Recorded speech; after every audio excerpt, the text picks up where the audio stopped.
Well, good morning, Sophie. It's good to be with you this morning.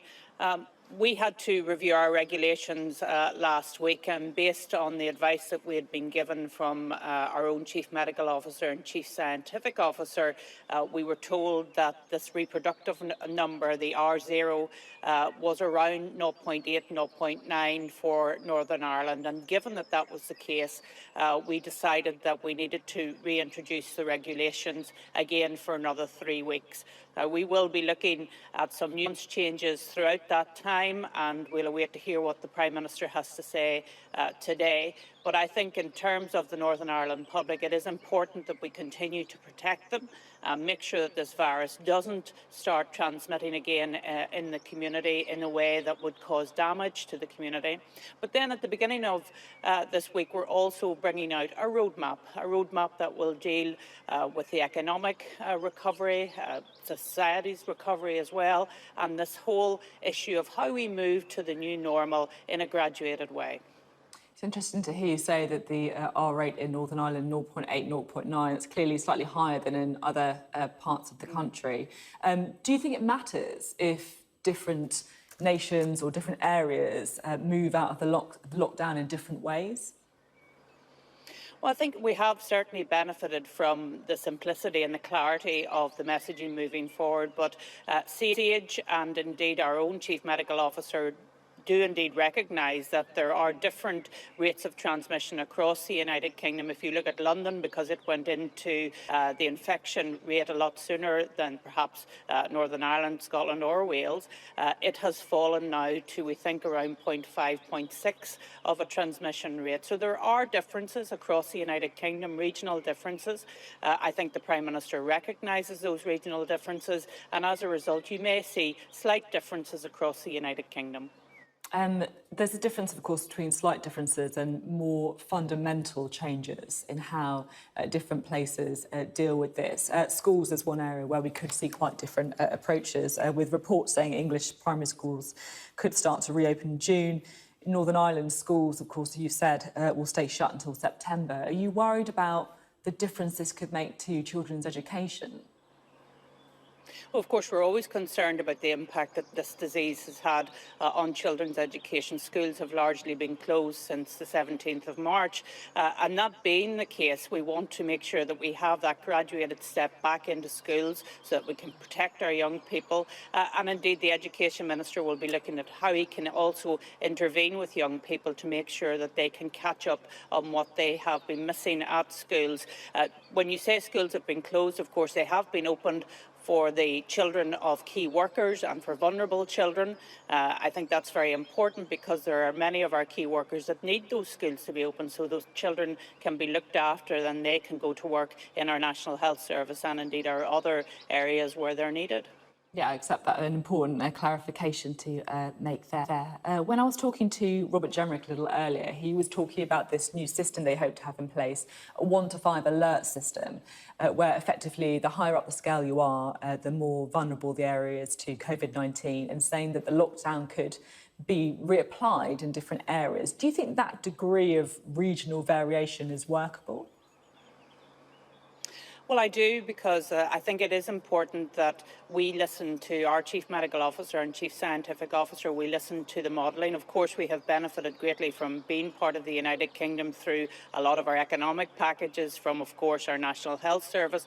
But it is important that we do what is right in our region of the United Kingdom moving forward. And that's why we're coming with our road plan early next week. That will set out how we can take these graduated steps back to what will be a different normality. It will be a new normality. We will still have social distancing. We will, of course, have to make sure that there are safe working practices.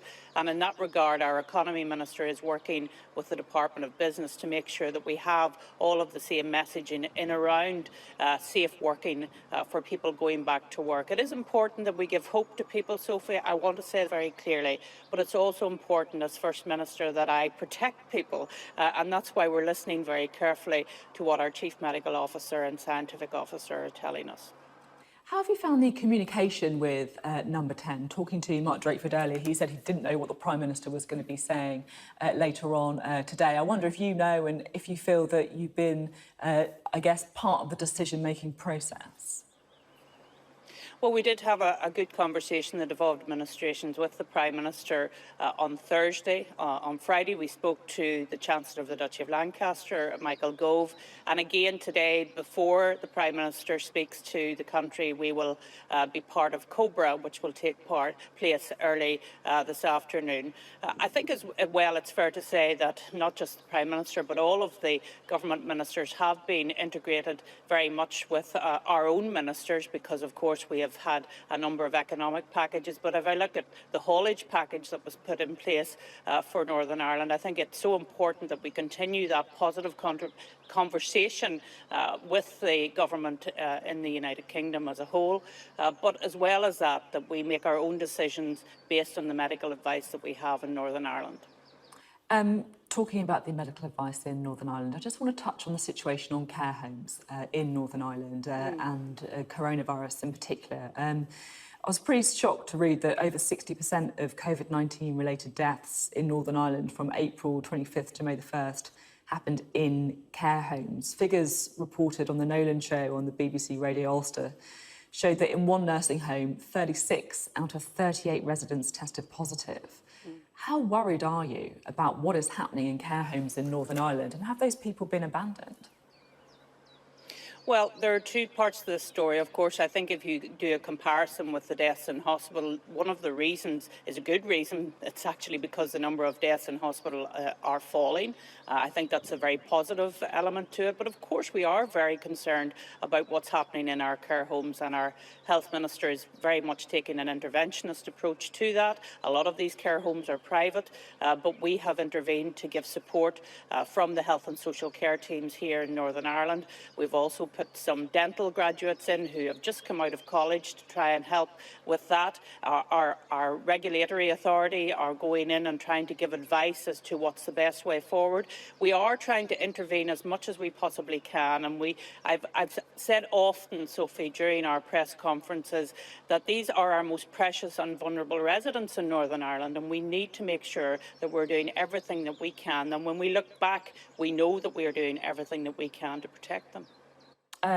Thank you for that answer. And just finally, I just want to ask quickly about Brexit. Clearly a very uncertain time for businesses with coronavirus, huge challenges, perhaps unprecedented challenges. Would you have a problem if the Brexit transition period was extended? Well, at the moment, as you know, we're talking to the government about Brexit. We have a very particular issue around the Northern Ireland Protocol. I have to say, we have been engaging very much with the Paymaster General and with Michael Gove recently around that issue. It is important that we get clarity for our businesses in Northern Ireland, and I think that is the key issue. We shouldn't be distracted by talk of lengthening the transition or anything like that. What we need to do is to make sure that we're focused and make sure that we get clarity for our businesses in Northern Ireland. OK, thank you very much for being on the programme today, Arlene Foster. There. We say, and I ask you to stay with us, lift up your voices in this great meeting in the heart of England, and to all the world a message: England lives and marches on.